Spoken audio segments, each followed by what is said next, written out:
No outro aliar de hoje, antecipamos o Dia das Nações Unidas, que amanhã se assinala. Justamente a Universidade de Cabo Verde vai acolher uma feira dos ODS, dos Objetivos de Desenvolvimento Sustentável, que começa hoje na Universidade de Cabo Verde e, portanto, vai até sexta-feira. O ato central comemorativo do Dia das Nações Unidas acontece amanhã e vai ser presidido pelo chefe do governo, Ulisses Correia Silva. É um trabalho que vamos poder acompanhar já de seguida.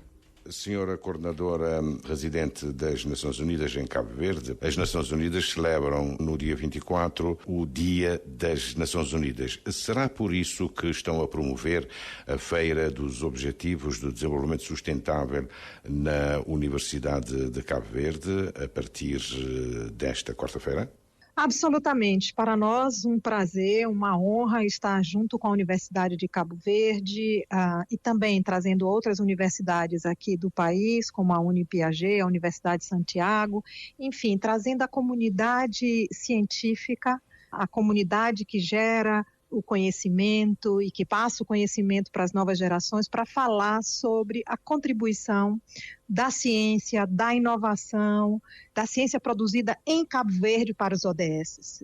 Para nós é de muita alegria e para que vermos as oportunidades que temos com o conhecimento, com a informação, sobretudo com a ciência que está sendo produzida em Cabo Verde para avançar o desenvolvimento sustentável em Cabo Verde. É uma forma inovadora de celebrar o Dia das Nações Unidas, junto com a produção científica e também com os professores, os alunos, a comunidade internacional, junto com o governo de Cabo Verde, junto com os parceiros da sociedade civil, enfim, toda a sociedade com o sistema das Nações Unidas, celebrando juntos os avanços da ciência, da inovação para o desenvolvimento sustentável do país. O tema é inovação e conhecimento para o futuro sustentável. A feira decorre durante 3 dias. Ela vai consistir exatamente em quê? Olha, primeiro vamos ter uma solenidade de abertura, onde teremos algumas experiências.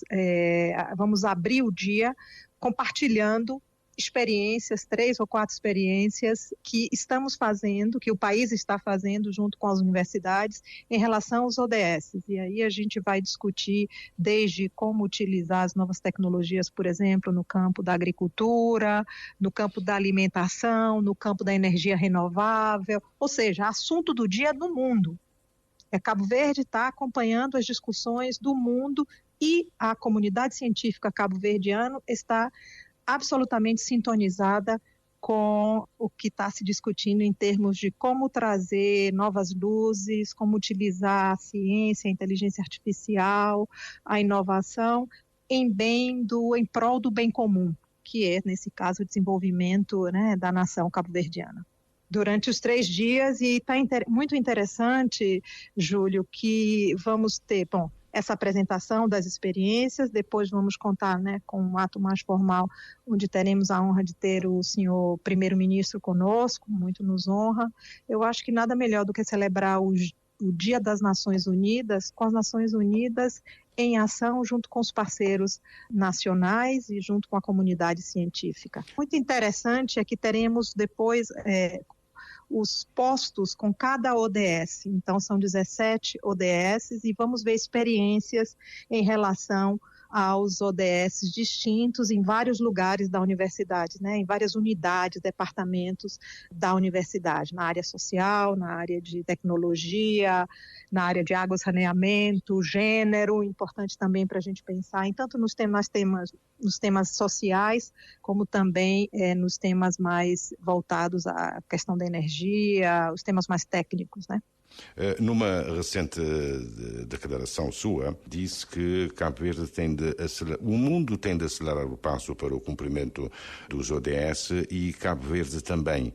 A esta altura, 2024 quase no fim, qual é a análise que faz? no mundo inteiro sabemos que os ODS estão fora do passo, né? A gente tem 17% somente das metas aí do ODS num bom caminho, então estamos realmente defasados. Aqui em Cabo Verde a média é maior do que a média global, maior que a regional, então a gente pode dizer que, como eu sempre tenho falado, tem avanços importantes em relação aos ODS, por exemplo, da pobreza, em relação ao ODS 3, da saúde, em relação ao ODS 4, da educação. A gente fez o que a gente chama o SDG Tracker, né, para monitorar a implementação dos ODS, os avanços dos ODS aqui no país.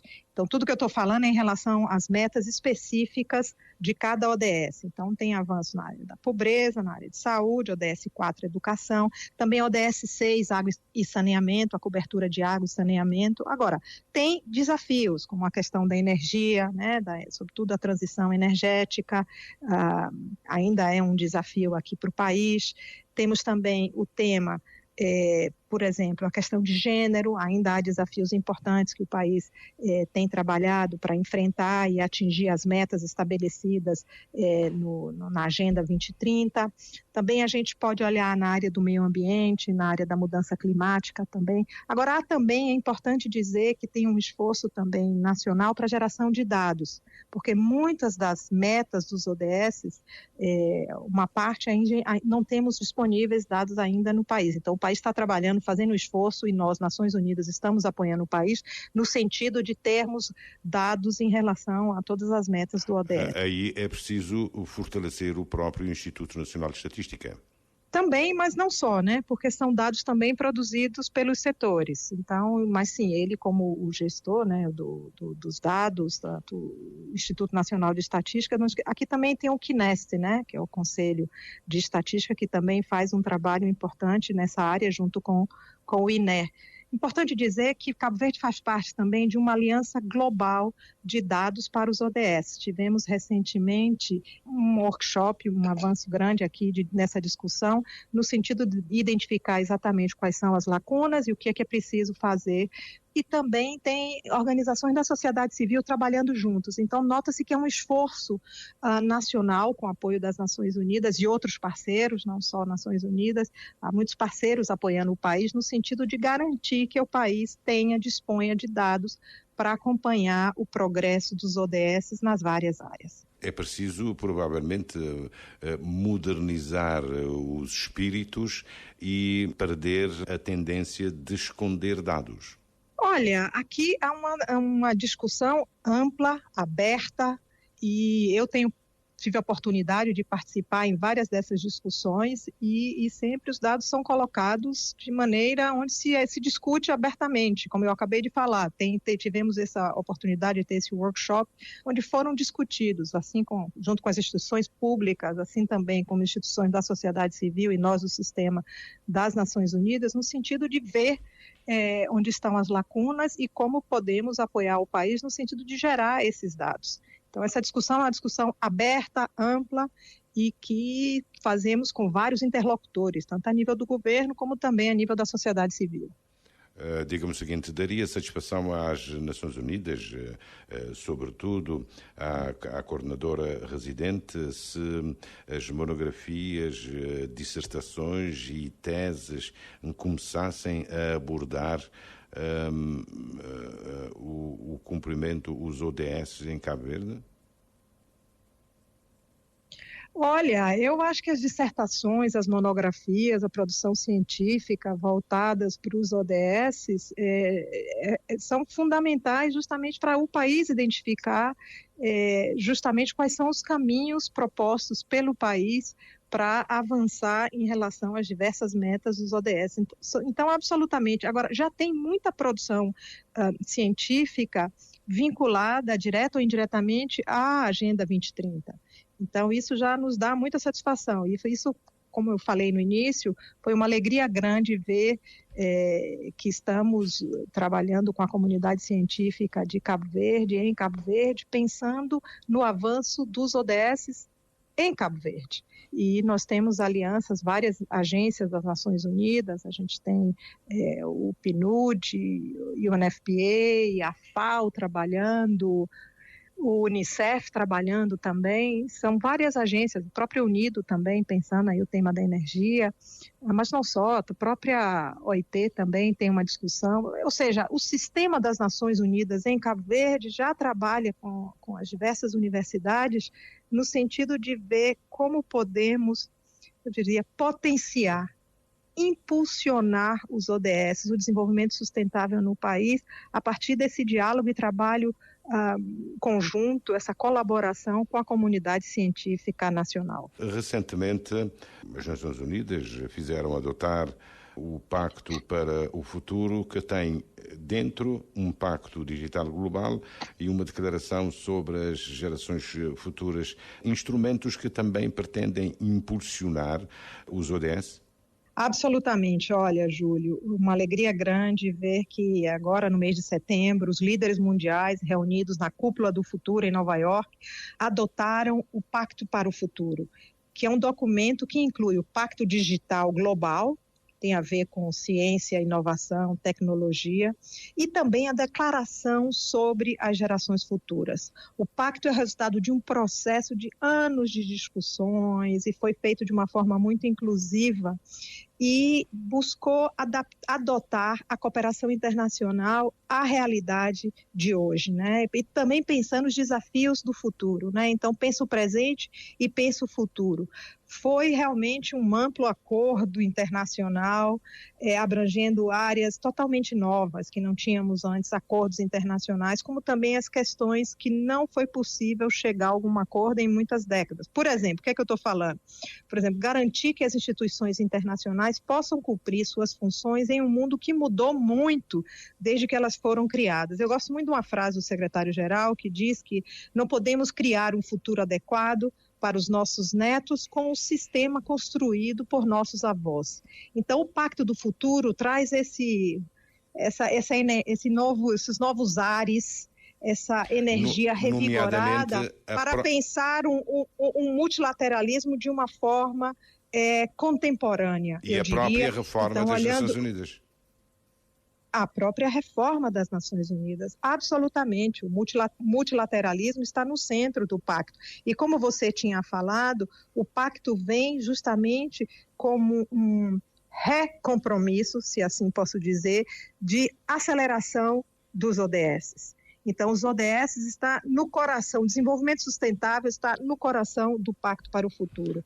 E traz novos acordos, como, por exemplo, o Pacto Digital Global, e esse pacto também para as futuras gerações, né? Que são novas oportunidades e possibilidades de acordos internacionais e cooperação internacional, tendo em conta temas que são muito atuais, como, por exemplo, o tema da inteligência artificial, né? Uma governança global da inteligência artificial é definitivamente um tema importante que o pacto traz. Agora, é importante também que temas como paz e segurança está também muito ressaltado no Pacto para o Futuro. Sobretudo compromisso agora, não é?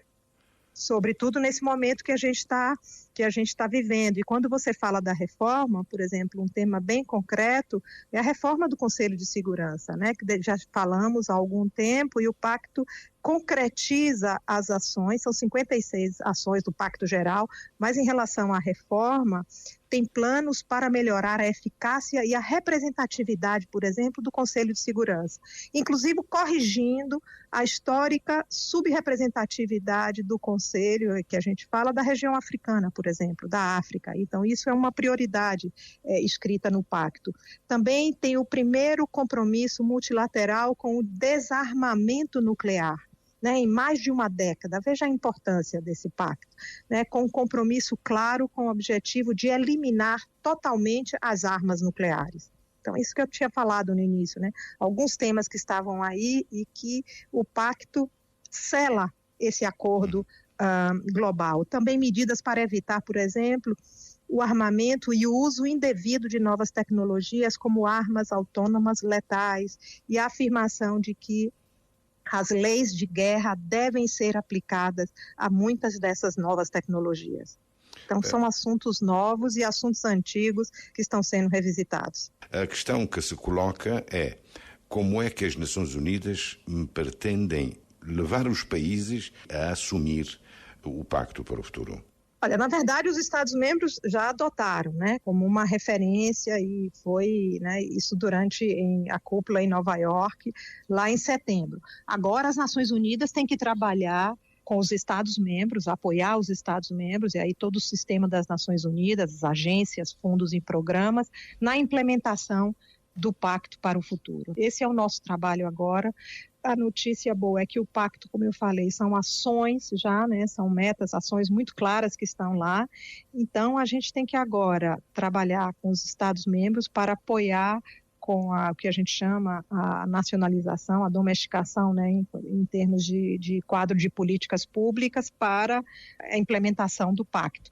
Agora, lembrando que o pacto tem no centro, tem a questão da paz e segurança, a questão do desenvolvimento sustentável e a questão de direitos humanos. Então, por exemplo, um marco nacional aqui em Cabo Verde, que é o PEDES, né, o Marco Nacional de Desenvolvimento, já está absolutamente alinhado com os ODS e com a Agenda 2030, né? Então, é um marco de desenvolvimento local. Então, agora a gente tem que ver em relação, por exemplo, ao Pacto Futuro, como cada país, especificamente, vai tratar da implementação nacional e subnacional, né? A gente tem que pensar aqui também, o pacto leva em conta também os atores nacionais, mas os atores subnacionais, como os municípios e a sociedade civil, e dentro da sociedade civil, incluindo o setor privado e também a academia.